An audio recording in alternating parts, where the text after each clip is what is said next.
Get ready for the dictation on the count of 3, 2, 1, start.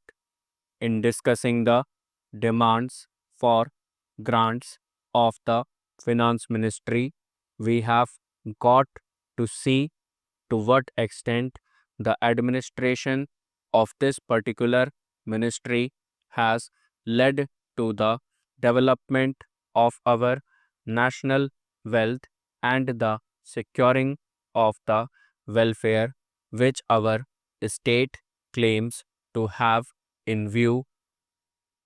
Madam, we must try to analyze very carefully the working of this particular ministry because it is not merely a department of the government, so to say, but it is the nerve center of the administration of the country. I would like first to refer to the role of foreign capital because in determining the manner in which the permission of capital issues has been granted by the particular administration, we should keep in our mind to what extent the interests of our nation have been served. I fully endorse the statement which the previous speaker has made so far as repatriation of the investments made by foreigners and of profits are concerned. We have dealt with this topic quite a number of times, and I do not want to reiterate anything apart from only supporting what the honorable member who just now spoke said. I would now like to deal with the investments of foreigners in India.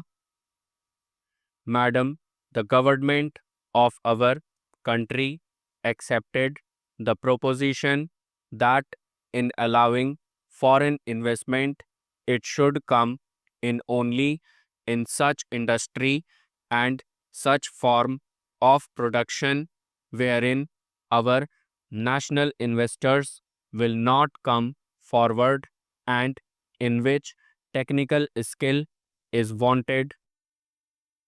There is also one other factor which the industrial policy of our government of 1948 as adumbrated further in 1949 by the Prime Minister laid down. It specifically said that the control and ownership of such concerns should, as far as possible, be in the hands of Indian nationals and the technical know how of our country should be developed. I would like to emphasize the figures that have been put forward for the last few years from 1997 till the end of 2012 or the early part of 2012, it has been reported that rupees 19,000 crores of foreign capital have been allowed to be invested in our country. Of that, practically more than rupees 6,000 crore have been allowed to be invested in managing agency and trading enterprises in our country. So far as the government policy is concerned, we find that a sum of rupees 4 crores has been allowed to be invested this year. We do not know how it is to be used up. We have been told that during the period 2008 to 2013, nearly rupees 35 crores have been allowed to be invested in textile machinery and generally in the textile industry. We have seen to what extent cotton and jute have been dominated by the national capital and to what extent they play the role as against the demand for them.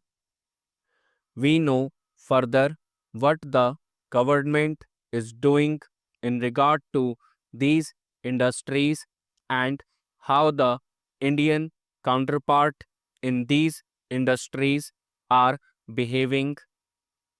Then why this further penetration of foreign capital? Even in regard to the expansion scheme, we find that paints, soaps, electric fans, and machine tools are some of the industries where the government has allowed foreign interest to establish or expand their factories. It will adversely compete with the production of the country when the indigenous producers do not find any market in this sphere. Therefore, we have got to see to what extent the capital issue has been regulated by this government and particularly by the finance department so that the national well being of the country could be guaranteed. Then we have got to look into the fact as to how far the new industries are allowed to function. So far as the oil refineries are concerned, some of them have been established and some more are going to be established very soon. In the control of the administration, the Indians have no share. There are only preference shareholders and they have no voice in the management. So far as the administrative aspect in this industry is concerned, the most important part of it is the technical know how. They do not guarantee that they will train the Indians. That means they say even after 20 years, we will have to face the problem of the know how in respect of the oil refineries. I do not know why the government are showing softness to foreigners in this matter. Then we have another investment in collaboration with the Indian chemical industries for the manufacture of civil explosives. Here, as far as I have gathered, only 20% is going to be Indian capital. The majority of the shares will remain with the Indian chemical industries. Nobody else has been allowed to make any investment. It would have been better if other companies and private individuals had been given an opportunity to purchase the shares.